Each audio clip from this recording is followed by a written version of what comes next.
이야기 하나로 말씀을 엽니다. 사람들이 모여있는 실내 공간 안에 사탄이 나타났어요. 그래서 사람들이 모두 밖으로 도망 나가겠죠. 근데 노인 한 사람만 거기에 남아 있는 거예요. 그러자 사탄이 어이없어 하며 그 노인에게 다가갑니다. 그대는 내가 무섭지 않느냐? 그랬더니 별로? 라고 대답을 합니다. 내 말 한마디로 그대가 죽을 수도 있는데? 라고 말하니까 그건 잘 알고 있지 라고 대답을 합니다. 그런데 그대는 어찌하여 내가 무섭지 않다는 말인가? 라고 물었을 때 이 노인은 자신 있게 대답을 합니다. 나는 그대의 누이하고 50년을 함께 살았기 때문이지 라고 대답을 하더라는 거예요. 그대의 누이는 누굴 가리키겠어요? 아마 자기 아내를 그렇게 표현하지 않았나 싶어요. 과연 자기는 아무 문제 없고 함께 살아오신 할머니만 마귀 할멈이었을까? 아마 여기 있는 여자분들은 다 동의하고 싶지 않을 거예요. 지들이나 잘하지 하는 마음을 아마 갖게 되시지 않을까 하는 생각을 합니다. 여러분, 이렇게 말하는 사람일수록 자기는 더 문제가 많은 경우가 대부분이에요. 그래서 토마스 아켄피스는 그리스도의 경건이라는 글에서 믿음의 삶에 있어 가장 큰 적은 바로 자기 자신이다 라는 말을 했어요. 저는 이 말에 전적으로 동의합니다. 죄청 없어요? 여러분 동의하지 않으십니까? 언제나 모든 문제는 자기 자신에게 있다는 거예요. 나 자신이 문제라는 거죠. 가정에서도 그렇고요. 교회에서도 마찬가지예요. 나 자신이 문제예요. 그것도 믿음 없는 내가 문제예요.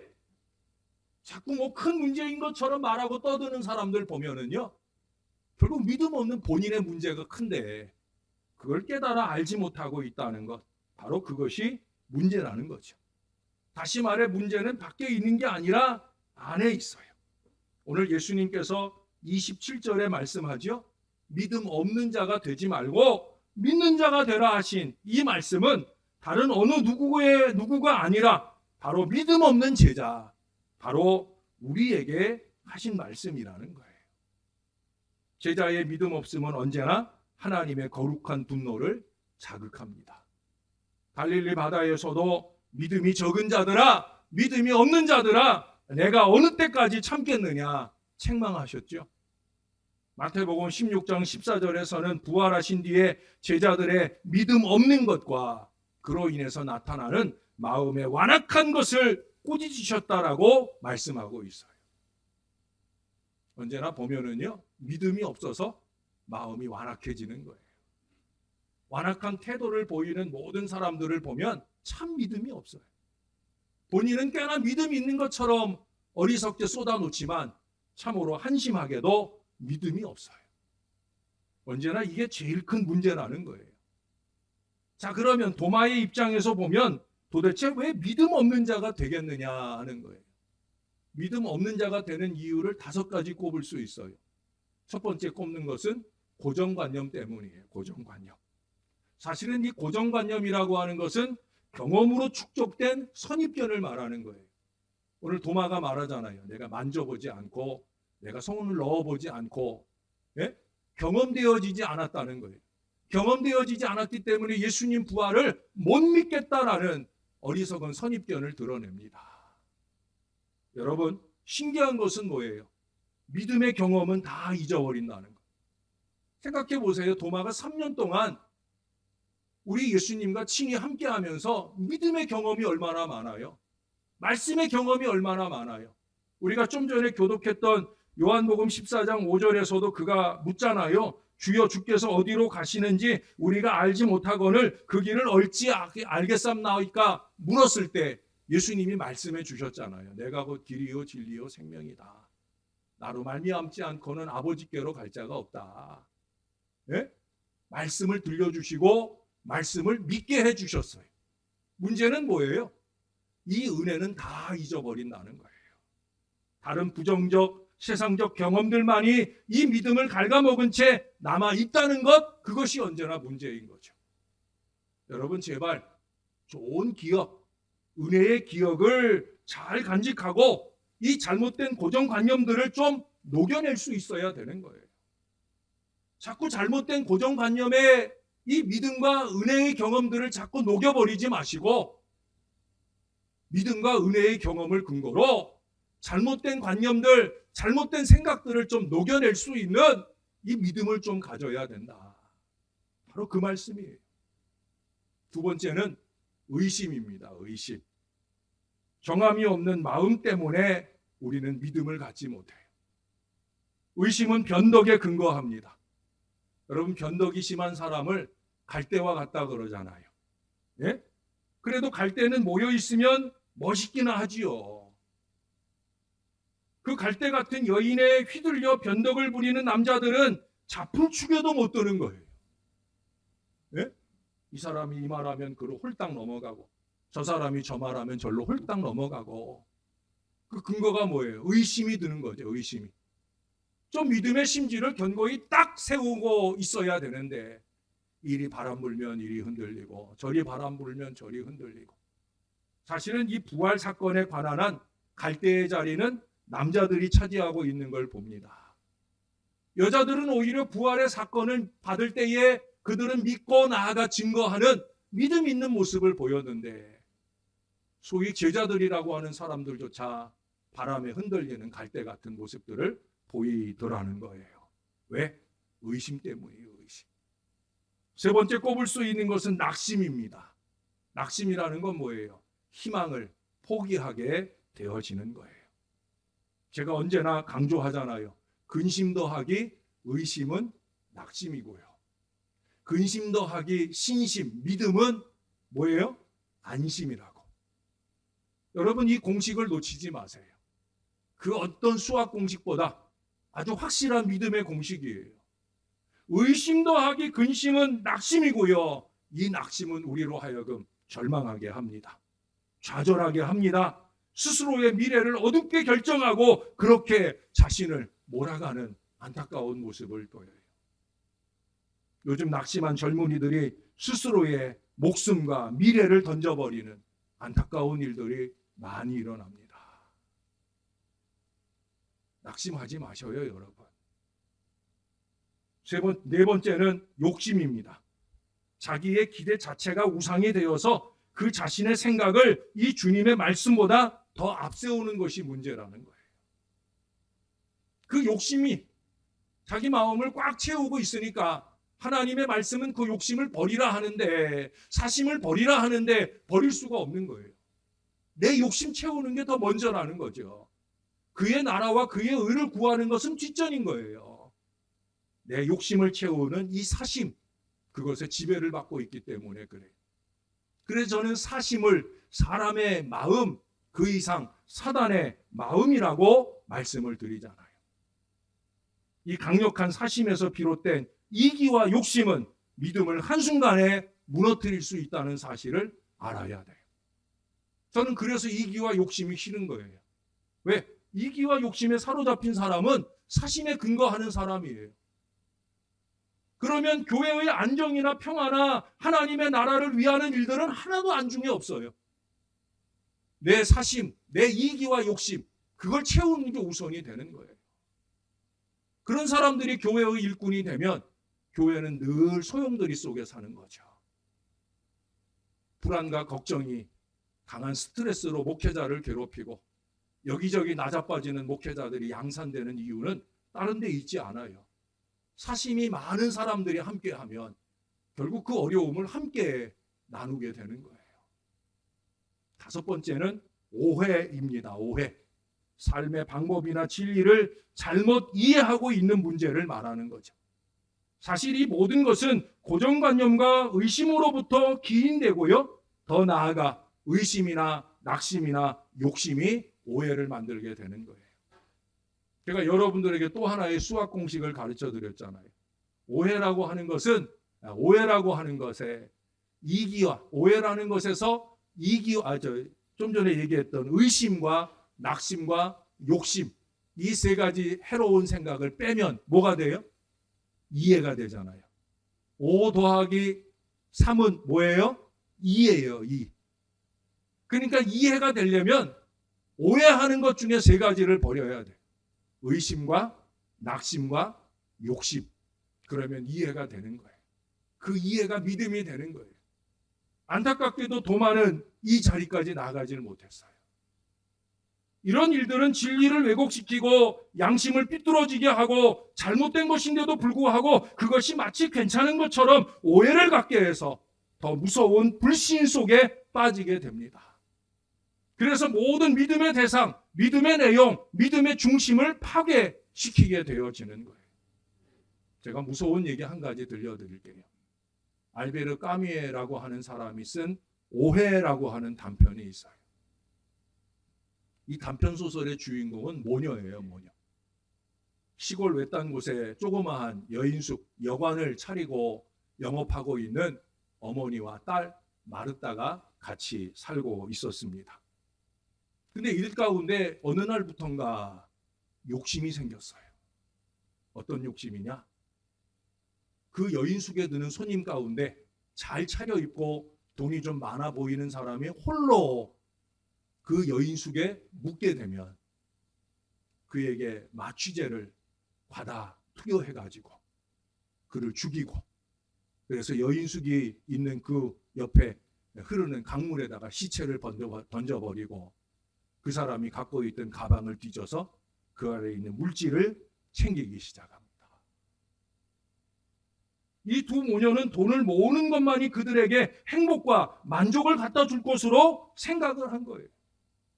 이 두 모녀는 그들의 그 행복을 위하여 다른 사람을 죽이면서까지 돈을 모으기에 열심냅니다. 그런데 여러분, 이 마르타에게는 아주 어릴 때 이 가난한 집을 떠나 성공하면 돌아오리라 약속하고 떠나버린 장이라고 하는 이름의 오빠가 있어요. 어머니에게는 아들이겠죠.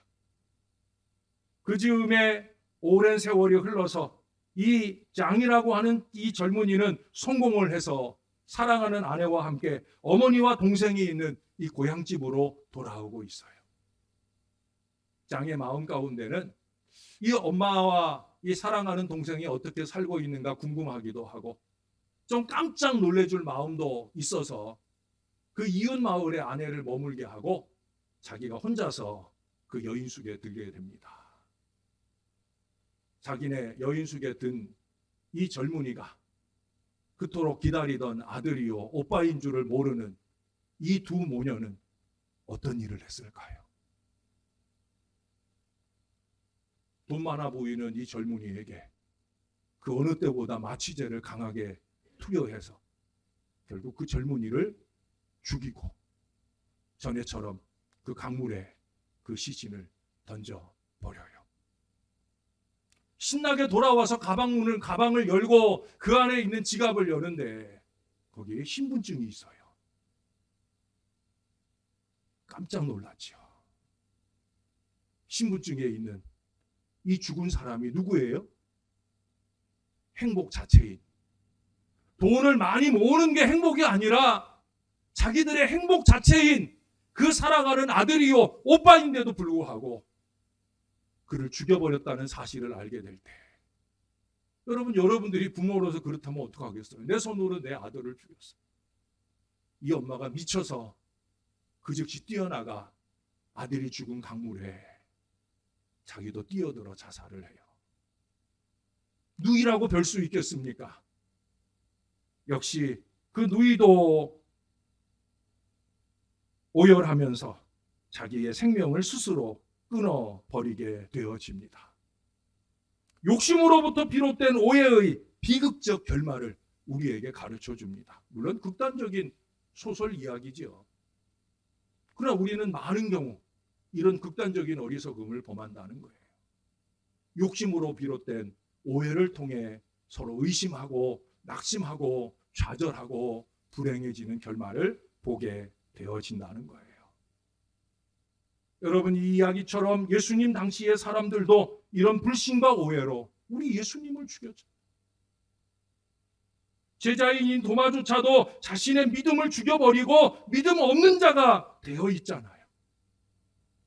사랑하는 여러분, 우리도 혹시 신앙의 본질을 상실할 만한 그 어떤 것에 마음을 뺏긴 채 불신과 오해로 점철된 믿음 없는 인생을 살고 있는 건 아닌지 돌아보아야 합니다. 믿음 없으면 희망이 없는 거예요. 자, 두 번째로, 그러면 어떻게 무엇을 믿는 자가 되어야 하겠느냐 하는 말씀입니다. 믿는 자가 되는 원리 역시 매우 간단해요. 가장 중요한 건 뭐예요? 여러분, 믿는 자가 되는 가장 중요한 건 뭐예요? 믿는 거죠. 예? 딴 거 아니에요. 믿는 거예요. 보이느냐 보이지 않느냐, 만졌느냐 못 만졌느냐, 이게 문제가 아니라 믿느냐 믿지 않느냐, 이것이 바로 문제인 거예요. 어차피 인간은 보이는 세계와 보이지 않는 세계를 함께 품고 살고 있는 거잖아요. 특히 예수 믿는 사람은 더 그렇잖아요. 보이는 이 세상만 아니라 이 세상보다 더 보이지 않는 영원한 천국을 바라보고 사는 게 신앙이에요. 그렇기 때문에 보이느냐, 만졌느냐, 이런 것들은 하나도 중요한 게 아니에요. 중요한 건 뭐예요? 믿는 거예요. 믿는 거. 그럼 무엇을 믿는 겁니까? 첫째로 꼽을 수 있는 것은 바로 예수님의 말씀을 믿는 거죠. 따라해 보십시다. 말씀을 믿습니다. 말씀을 믿습니다. 하나님의 말씀을 믿으시는 거예요. 여러분이 보시기에 종은 좀 부족해 보여도 종이 전하는 하나님의 말씀은 꼭 믿으셔야 돼요. 하나님 말씀이니까. 우리는 이 하나님의 말씀을 진리라고도 하고 약속으로 주어지기도 한다 말합니다. 인간의 범죄 역시 말씀을 믿지 않음에서 시작되어집니다.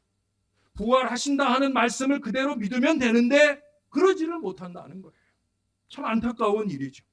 그러므로 우리는 말씀을 믿어야 합니다.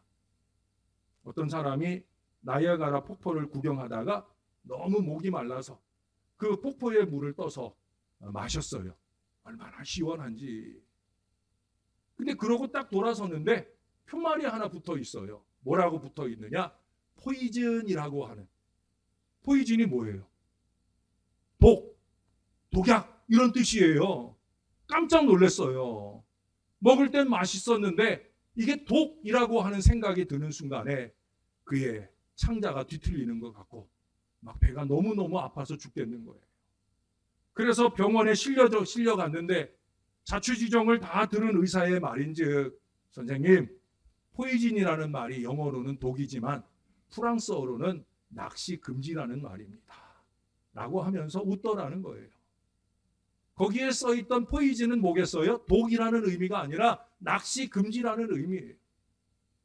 그런데 여러분, 놀랍게도 그 말을 듣자마자 조금 전까지 죽을 것만큼 아팠던 배가 스르르 낫더라는 거예요. 네? 자신이 아는 상식이나 믿음이 우리의 몸까지도 지배하고 다스린다는 사실을 보여주는 거예요.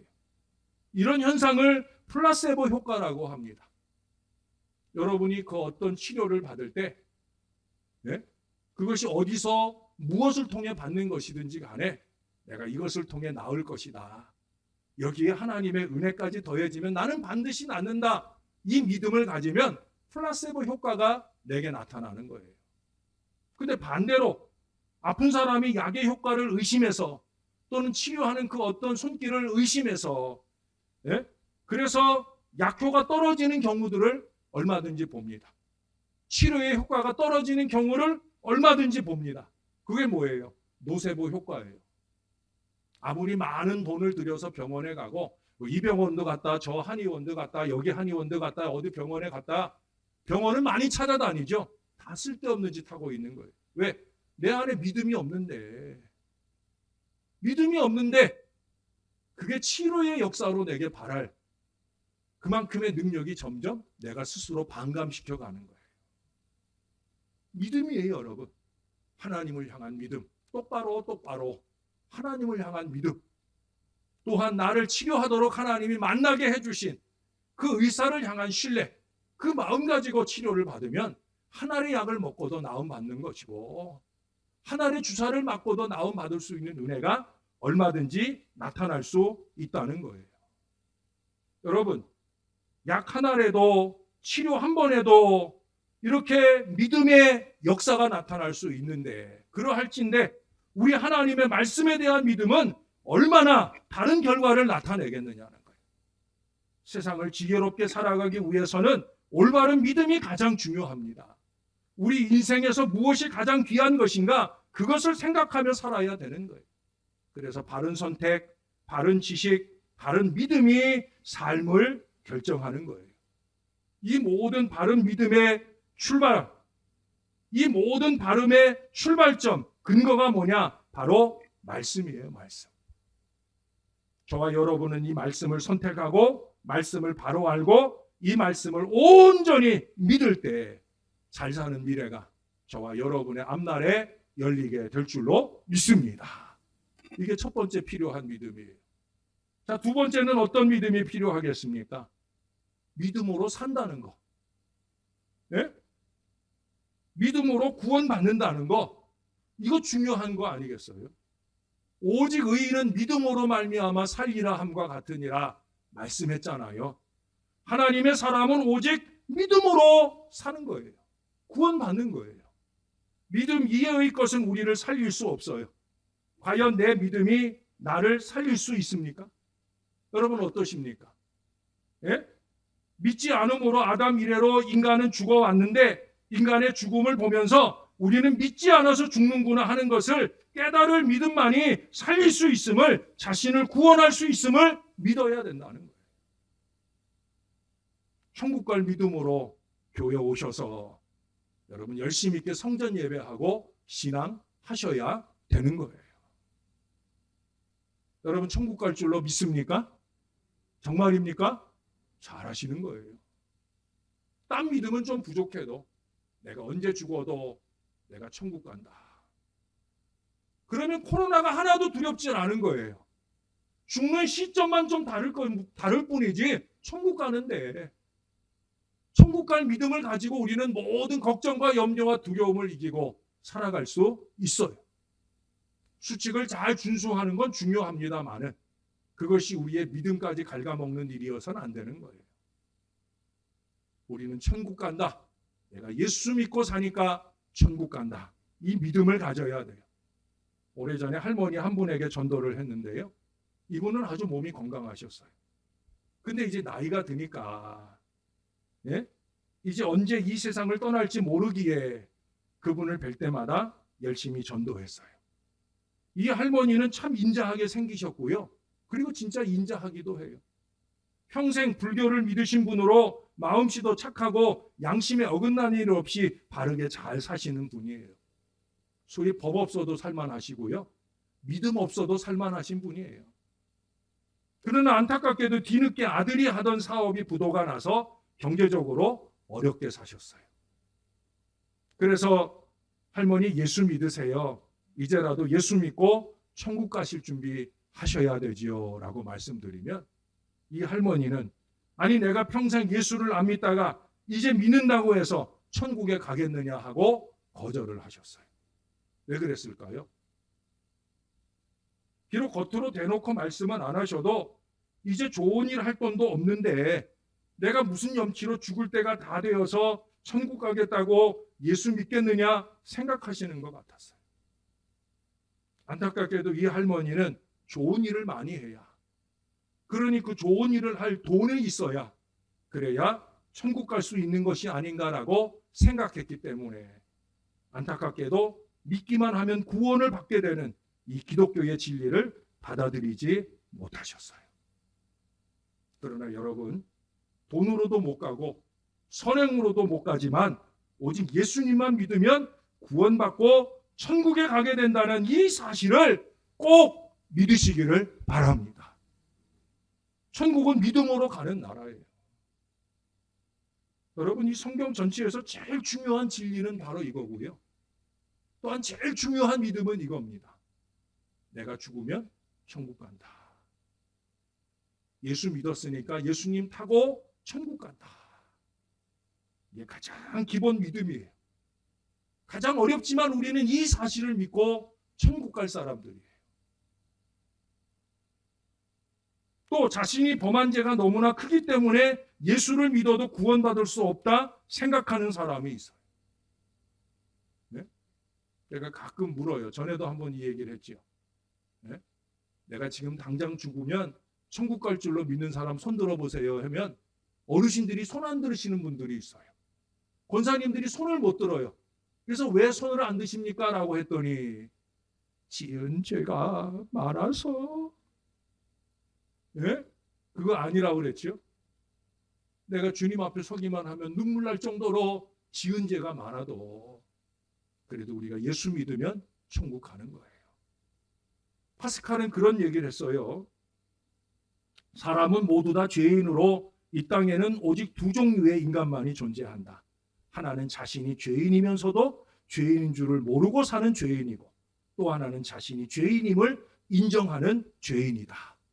전자는 희망이 없는 죄인이고 후자는 희망이 있는 죄인일 뿐이다 라고 정의를 했어요. 그렇습니다. 자신을 구원받을 소망이 있는 죄인으로 솔직히 인정하는 사람만이 예수님을 믿음으로 구원을 받게 되는 거예요.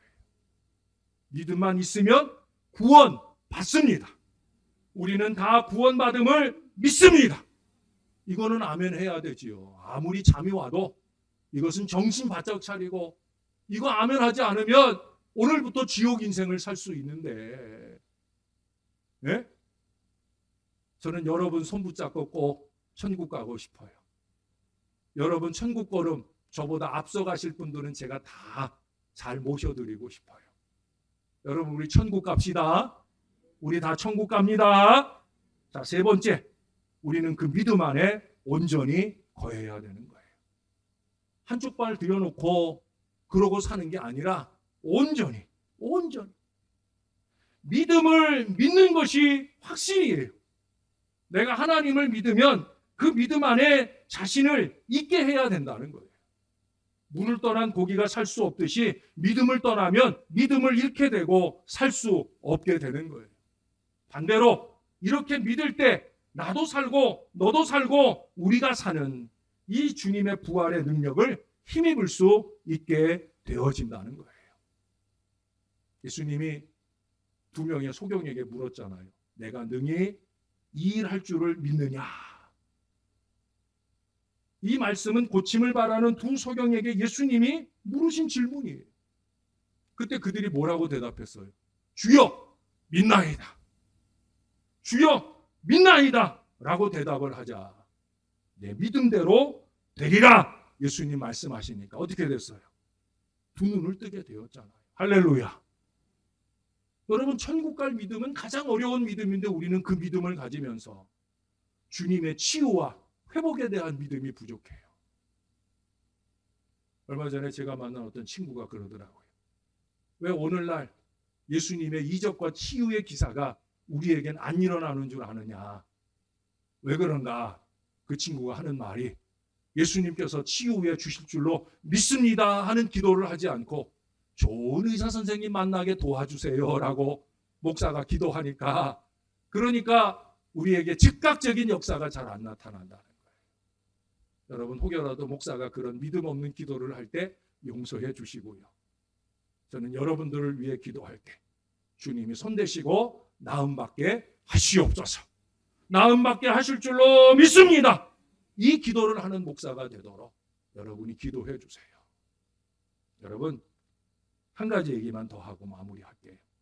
제가 아는 목사님 교회에 한 유부남과 안타깝게도 불륜의 관계를 맺고 있는 몇 청년이 있었어요.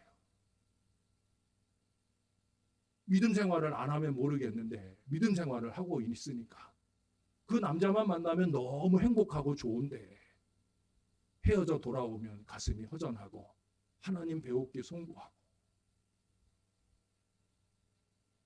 그런데 그 남자와 헤어지면 정말 죽을 것 같아서 이 손을 놓지 못하고 그 관계를 이어가고 있는 거예요. 그래도 이 자매의 소망이 뭐예요? 목사님을 찾아와 의논하고 있다는 거죠. 그래서 그 목사님께서 그 자매에게 말했어요. 자매가 스스로 할 수는 없지만 예수님께서 능히 아무개양의 상황이나 마음을 바꿔서 치료할 수 있다고 믿어라! 라고 권면했어요. 그러고 손을 잡고 함께 기도했어요. 나를 따라서 기도해라. 주님, 믿음 없는 것을 도와주세요. 내가 믿습니다! 라고 고백하라고. 그 자매가 억지로 울면서 그 기도를 따라 했어요.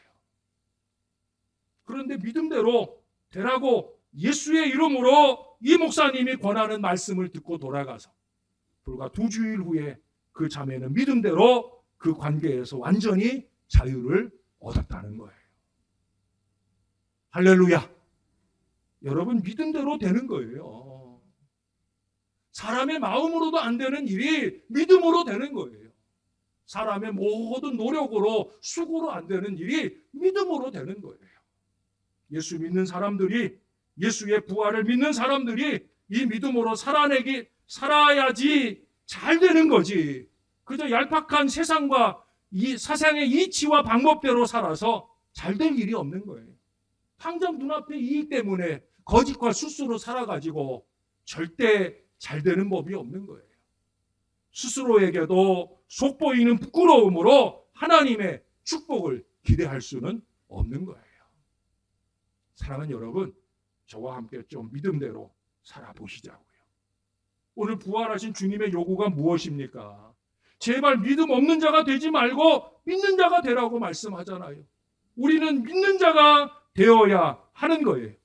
예수님이 부활이요 생명이심을 믿는 자, 능치 못할 것이 없음을 믿는 자, 장차 영생복락을 누림을 믿는 자, 다시 오실 주님을 믿는 자, 이러한 믿는 자가 될 수 있기를 주님의 이름으로 축원합니다. 저를 따라서 한번 고백해 보십시다. 주여, 내가 믿나이다. 내가 믿나이다. 나의 믿음 없음을 도와주소서. 나의 믿음 없음을 도와주소서. 한 번만 더. 내가 믿나이다. 내가 믿나이다. 나의 믿음 없음을 도와주소서. 나의 믿음 없음을 구주 예수 의지함이 심히 기쁜 일일세. 허락하심 받았으니 의심 아주 없도다. 예수 믿는 것은 받은 증거 많도다. 예수 귀한 예수 믿음 더욱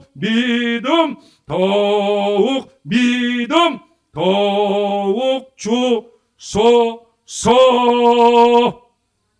할렐루야. 믿음을 더욱 주세요. 사랑하는 여러분, 믿는 자에게 능력이 있고 영생이 있고 축복이 있고 부활이 있어요.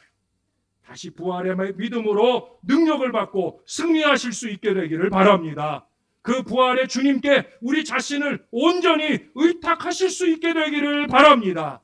그렇게 굳건한 믿음을 가지고 2023년 희년의 희망을 여는 저와 여러분 되기를 주님의 이름으로 축원합니다. 기도하겠습니다. 좋으신 하나님, 참 감사합니다. 믿음의 자녀들과 함께 천국의 보장을 기대하면서 믿음의 고백을 드렸나이다. 천국 갈 믿음으로 좀 더 담대하게 강건하게 사는 주의 자녀들 되게 하시고, 그 어려운 것을 믿는 우리가 우리의 삶의 크고 작은 어려움 가운데 우리 예수의 이름 부르며 기도하게 하여 주시옵소서.